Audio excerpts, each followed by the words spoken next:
So the next segment that we'll be shooting today will be teaching our dogs how to learn, the language of learning, the style of learning that we want from them and expect from them.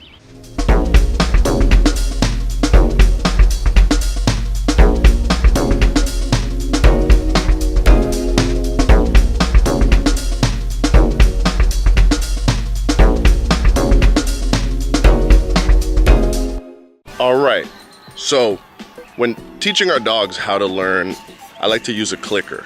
I use the clicker as a release marker, and I free shape the behaviors that I'm looking for. All these words and terminologies will be defined in a separate PDF that'll be included in this package. So essentially, what that means is I let these dogs and these young puppies learn that their environment is influenced by them. And when they give us a behavior, whatever it may be, if they sit, if they spin in a circle, I'm gonna click that clicker and then I'm gonna give them a reward. So you can also just use your dog's actual everyday food, your puppy's everyday food for this. The key is to use it as a release marker. I want them to come and get that reward from me. I don't deliver the reward to them. So the click releases them from whatever behavior it is that they did, and they come and get that reward from my hand. So to get them to understand the language that we're speaking and what we're looking for and our learning language to them, first and foremost, we have to make sure that that clicker means something to them. So we do that by what we call loading the clicker. One of the things that's really gonna set you up for success during this exercise is if you make sure that you try and load the clicker before mealtime. So to start off, we're not gonna ask for any complex behaviors, nothing overboard. I'm simply gonna just click and reward the dog.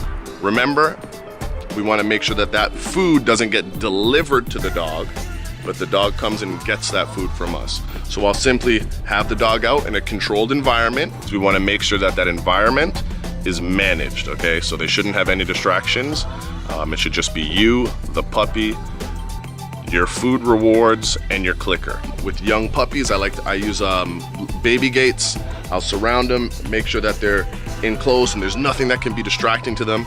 If you don't have baby gates or puppy fences that you can set up, you can also use like a bathroom, a small bathroom or a mud room. Have all the shoes and everything out of there. We don't want them to be able to be distracted by something else. What I'll do, as soon as they take a step towards me, I'm gonna click and kind of back up, let them come in and get some of that food from me. We're gonna click and reward them for proximity. They take a step close to me, I'm gonna click, so I back away from them. I'll even let them chase it in sometimes, and essentially we're teaching them to play with their food. It's the opposite of what our parents have taught us, but we wanna teach them that, working for this food and working with me is actually a really fun thing that we can do. And I'll repeat and repeat until I know that that click means something to the dog. It's classical conditioning. They hear that click and their head snaps and they start coming back to me automatically. I know that we're ready to move on to the next step. So first things first, we gotta load a clicker. We borrowed some puppies from a breeder friend of ours. They're 6-week-old German Shepherd puppies. All right guys, so what you're gonna need for today is a clicker and some treats. You can use your dog's regular kibble as long as it's before mealtime. Now let's get started. So all I'm doing is as soon as he starts coming towards me, I want to show him again that I'm marking that behavior with the clicker, letting him know it's good. So this is literally his first session. He's never heard a clicker before, so we're just going through the process of loading it. So again, I'm not delivering it to him. I'm making sure that he comes to me and gets that food.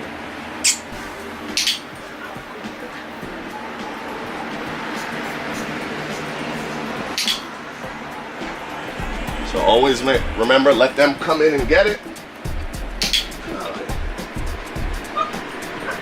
And you want to make sure you keep these sessions pretty short, so it should be no longer than 5 minutes.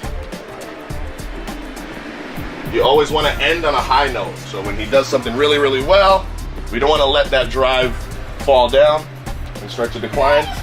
Yeah. There you go. So you can see puppy brain starting to kick in. I'm going to try and finish him off now. There you go. There it is. So I hope that those sessions with those puppies were helpful in explaining things to you. What I'm gonna do now is I'm gonna grab one of our older pups that's already been conditioned and had the clicker loaded, and we're gonna bring him out and show you some more things that you can do with the clicker. We'll be introducing him to the mark. It's very similar to what other people call a place command. We utilize it a little bit differently. He's never done the mark before, so this will be a great opportunity for you guys to see how we go about it and then practice it on your own. All right, so we're gonna start by trying to introduce Huey to the mark. We have a smaller one that we use sometimes to introduce him to it. See, he's pretty worked up for the food.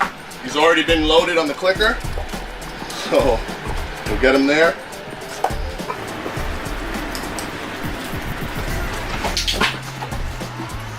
Start with just quick rewards, and then we'll start to wait for a little duration and see how he does.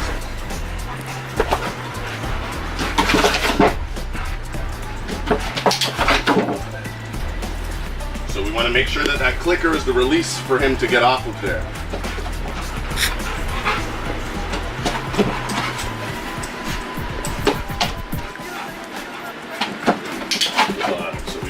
Just wait him out. It's about patience.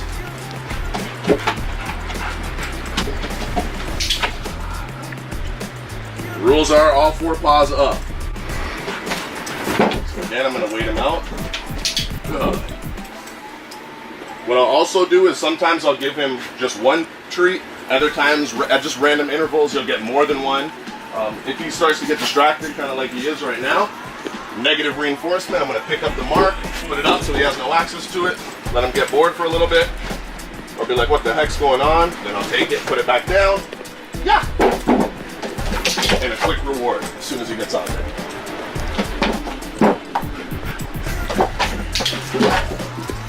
As he gets better and better, we wait longer in between.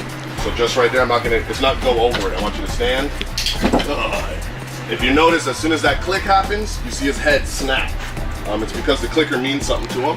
So we just wait him out. Patience goes a long way with these guys.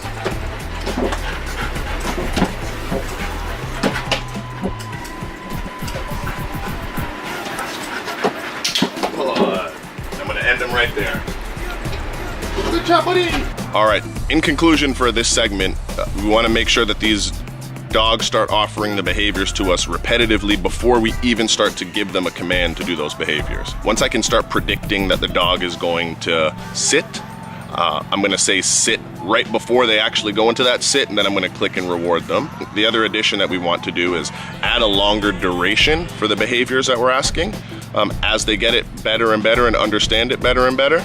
So if they know what sit means, now I'm not gonna just click and reward you for getting into that sit, but I'm gonna click and reward you after you hold that sit for 5 seconds. So we increase duration as the dogs are performing better, and we also increase distraction as they start performing better. So now we'll use the mark for an example.